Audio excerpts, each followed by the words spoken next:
Hi hello കൂട്ടുകാരെല്ലാവർക്കും movie മേലൻ ചാനലിലേക്ക് സ്വാഗതം. ആദ്യമായിട്ട് കാണുന്നവരുണ്ടെങ്കിൽ ഒന്ന് സബ്സ്ക്രൈബ് ചെയ്യണേ, ബെല്ലൈക്കൺ ഒന്ന് പ്രസ് ചെയ്യണം. അപ്പോൾ ഇന്നത്തെ ചെമ്പനീർ പൂവിൻ്റെ പുതിയ ഇന്നത്തെ എപ്പിസോഡിനെ കുറിച്ചാണ് പറയാൻ പോകുന്നത്. രവിയേട്ടനും അച്ഛമ്മയും പറയും, നീ എന്താ ഷർട്ട് രാവിലെ രേവതിയുടെ അമ്മ വാങ്ങി തന്ന ഷർട്ട് മാറ്റി വേറെ ഷർട്ട് ഇട്ട് വന്നേക്ക് എന്നൊക്കെ ചോദിക്കും.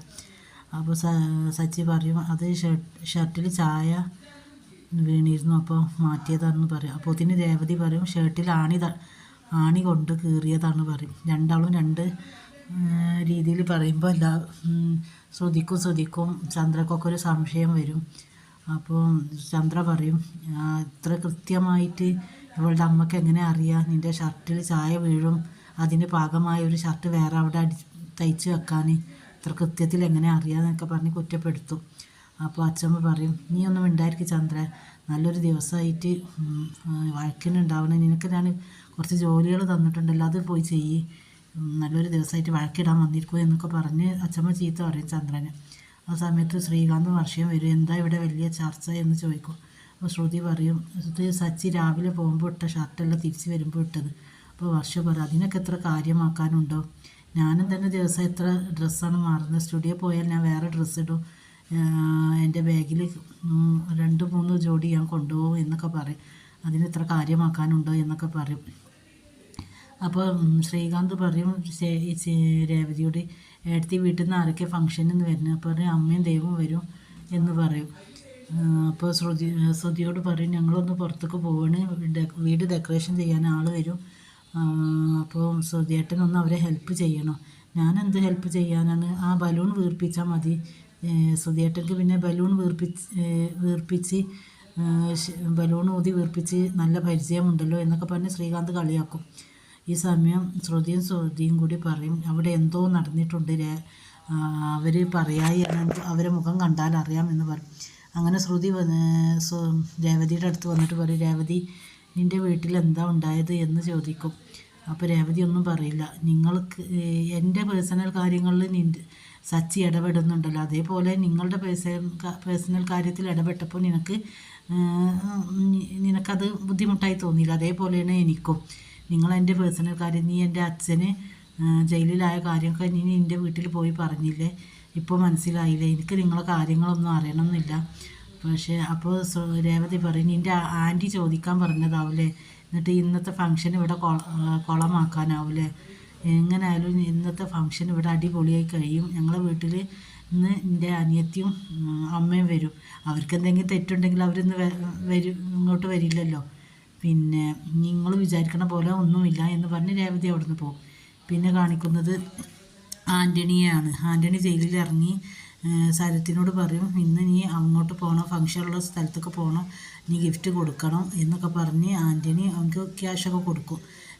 നിൻ്റെ ചേച്ചിയുടെ ജീവിതം തകർക്കാനല്ല, ഞാൻ അന്ന് വെറുതെ വീഡിയോ എടുത്ത് നിനക്ക് കാണിച്ചു തരാച്ചിട്ടാണ്, അതപ്പോൾ സജിത്ത് സോഷ്യൽ മീഡിയയിൽ ഇട്ട് എന്നൊക്കെ പറഞ്ഞ് കളവ് പറഞ്ഞ് ആൻ്റണിയെ ഇതാക്കും. ഇപ്പോൾ സച്ചിന് രേവതിയും തമ്മിൽ തള്ളിക്കാനാണ് ആൻ്റണി നോക്കുന്നത്. അപ്പോൾ അതിന് ശരത്തിനെ കരുവാക്കി വെച്ചിരിക്കുകയാണ്. ശരത്തിന് ഇതറിയുന്നില്ല. പിന്നെ രേവതി നല്ല പച്ച സാരിയിൽ വരുമ്പോൾ സച്ചിക്ക് ഭയങ്കര ഇഷ്ടം രേവതിയെ കാണുമ്പോൾ. സച്ചി പറയും, നീ സുന്ദരിയായിട്ടുണ്ടല്ലോ, വരും അച്ഛ വരും, നമുക്ക് എല്ലാവർക്കും കൂടി ഒരു സെൽഫി എടുക്കാം. ഇത് ചന്ദ്ര വന്നിട്ട് ചന്ദ്രക്ക് തീരെ ഇഷ്ടമല്ല, ഈ സെൽഫി കാണാനാണോ നിങ്ങൾ എന്നെ വിളിച്ചിരുത്തിയിരുന്നതെന്നൊക്കെ പറയും. ആ സമയത്ത് ശ്രുതി വരും, ശ്രുതിക്കും ദേഷ്യം പിടിച്ച് ശ്രുതി അവർ നിൽക്കും. ആ സമയത്ത് കേക്ക് കട്ട് ചെയ്യുക, അങ്ങനെ ശ്രുതി പറയും, ഫംഗ്ഷൻ എന്താ തുടങ്ങാത്തതെന്ന്. ശ്രീകാന്ത് വർഷം ഒരു കേക്കുമായിട്ട് വരും. അപ്പോൾ ശ്രുതി ചോദിക്കും, ഇതിലെന്താ ശ്രീകാന്ത്, കണ്ടാൽ അറിഞ്ഞൂടെ കേക്ക്, എന്നാൽ വേഗം കട്ട് എന്ന് പറയും. അപ്പം ശ്രുതിക്ക് ഇഷ്ടപ്പെടില്ല ശ്രുതിൻ്റെ ഈ ആക്രാന്തം കാട്ടലൊക്കെ കാണുമ്പോൾ സച്ചി അവിടെ കളിയാക്കും ശ്രുതിയെ. ആ സമയത്ത് രേവതിയുടെ അമ്മയും ദൈവവും കൂടി അങ്ങോട്ട് വരും. അപ്പോൾ രേവതിയുടെ അമ്മക്കൊരു അങ്ങോട്ട് കയറി ചെല്ലാനൊരു ഇതുണ്ടാവും, എന്താ വെച്ചാൽ സച്ചിനി എങ്ങനെ പെരുമാറുക എന്താണെന്ന് അറിയില്ലല്ലോ. ദേവ് പറയും, സച്ചേട്ടന് ശരത്തിനോടല്ലേ ദേഷ്യം, നമ്മളോടൊന്നും ദേഷ്യമില്ലല്ലോ, അമ്മ സച്ചേട്ടനൊന്നും പറയില്ല എന്ന് പറയും. ചന്ദ്രക്കൊട്ട ഇഷ്ടാവില്ല ഇവർ കയറി വരുന്നത് കാണുമ്പോൾ. അങ്ങനെ രവിയേട്ടൻ പറയും, വാ രശ്മി ഒന്ന് അകത്തിരിക്കും എന്നൊക്കെ പറഞ്ഞ് ഇരുത്തും. ആ സമയത്ത് കാണാൻ വർഷയുടെ അമ്മയും അങ്ങോട്ട് വരും. വർഷയുടെ അമ്മയുടെ ആരെയെ ക്ഷണിച്ച് എന്ന് കരുതി ചന്ദ്ര ചോദിക്കും, ആ മഹിമേ നീ എന്താ ഇവിടെ?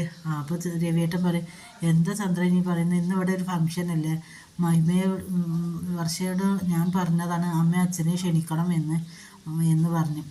അപ്പോൾ വർഷ മഹിമ വന്നിട്ട് രേവതിയുടെ അമ്മയുടെ അടുത്ത് ഇരിക്കും. ഒട്ടും ഒരു ഇഷ്ടമില്ലാത്ത രീതിയിലാവും ഇരിക്കുന്നത്. ആ സമയത്ത്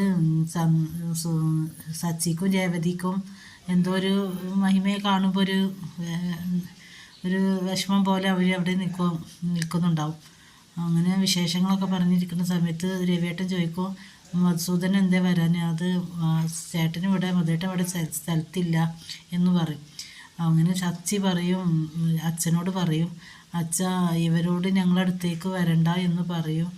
കാരണം ഇവരുടെ സ്വർണ്ണാഭരണം എന്തെങ്കിലും കളവ് പോയാൽ അതിന് ഞങ്ങൾക്ക് തന്നെ ആവും പഴി കേൾക്കുക. അത് കാരണം ഇവരോട് ഞങ്ങളടുത്തേക്ക് വരണ്ട എന്ന് പറയും. അപ്പോൾ രവിയേട്ടൻ പറയും, നീ ഒന്നും മിണ്ടാതിരിക്കും സച്ചി.